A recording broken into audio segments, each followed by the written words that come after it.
Another cold case shock. New South Wales woman Kathleen Folbigg has just become a modern-day Lindy Chamberlain, accused, wrongly we're told years later, of the worst thing a parent can do and accordingly maligned by the Australian public. We had 4 times the reason to despise Kathy, whereas Lindy was wrongly sent to jail for killing one child, Azaria, in 1980, Folbigg was convicted of murdering Caleb, Patrick, Sarah and Laura. The infanticide spree occurred between 1989 and 1999, we were told. Kids died despite being seemingly healthy and for no apparent natural reason. In 2003, Kathleen was sentenced to about 1 million years in jail. She maintained her innocence, claimed she'd never hurt her kids and was devastated by their deaths. But, like Lindy, there was something about her the Australian public didn't quite like. She didn't seem that upset. Lindy and Michael seemed too composed, too comfortable with the media. And like Lindy, we didn't believe her when she claimed she was no murderer. Neither did the court. For good reason. We thought at the time the evidence against her was quite damning. She kept a diary and wrote some pretty dark things which the prosecution said was evidence of her guilt. Then, almost 2 decades later, we learned that Kathleen and her family had rare genetic variants that predisposed them to sudden unexplained death. And psychologists reinterpreted that diary. Rather than being the memoirs of a murderer, they could have been the ramblings of a guilt-ridden mother, blaming herself for something she felt she should have been able to prevent.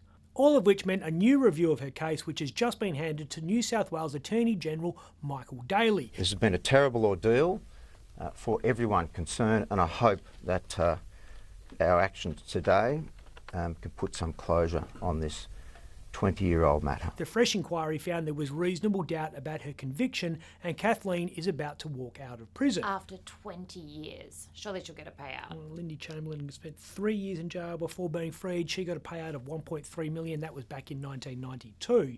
New South Wales taxpayers could be on the hook for multiples of that. Another thing they'll complain about. They're hoping that nice guy Roger Cook won't be man enough to safeguard WA's GST share. And if he tries, that none of his cabinet colleagues will help him out when he gets monstered by the other premiers. And trouble. That's trouble. It's totally flawed logic. Anthony Albanese's decision on how much GST WA gets isn't determined by the political strength of the premier of the day over here.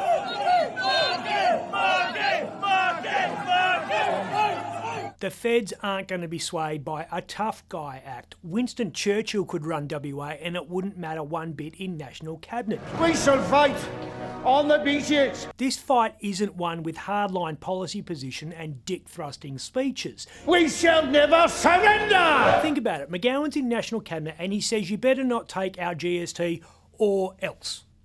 What comes after that? Or else I'll campaign against Labor at the next federal election? He's teamed up with the Libs before. That's true. And I'll hand you over to the Premier. Great to see you, mate. Thanks very much, Prime Minister. Or else I have a crack division of Treasury bureaucrats rappel from helicopters onto the roof of Parliament House. We've allocated funds to boost the dedicated team within Treasury to safeguard our fair share. Our very own GST fairness fighters.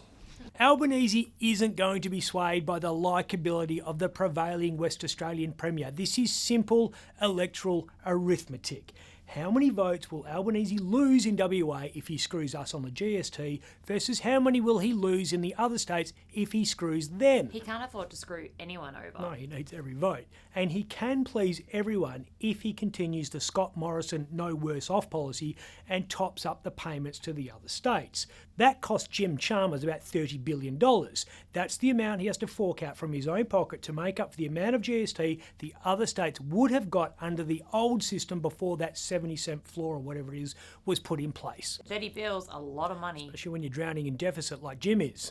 Which is the reason the Productivity Commission will likely rule that the current top-up system is unsustainable and the floor should be scrapped or at least lowered dramatically when the no worse off regime engineered by ScoMo expires in 2027. The political reality is Albo and Chalmers are less likely to screw WA on the GST with Roger as Premier than Mark.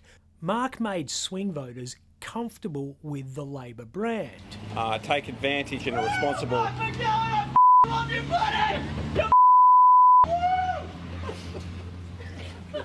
And a lot of West Australians are so stupid. They don't understand the state and federal political systems are completely separate and thought that voting Labor at a federal poll was somehow a vote for Mark McGowan. Elbow didn't have to do much to impress voters on the West Coast because McGowan was doing it for him. That ain't the case with Roger. Albo better start working for our votes. No state daddy coattails to grab onto and get pulled across that finish line. There's nothing wrong with going for a run and having a kebab. I'm Ben Harvey. For more update, click the subscribe button below.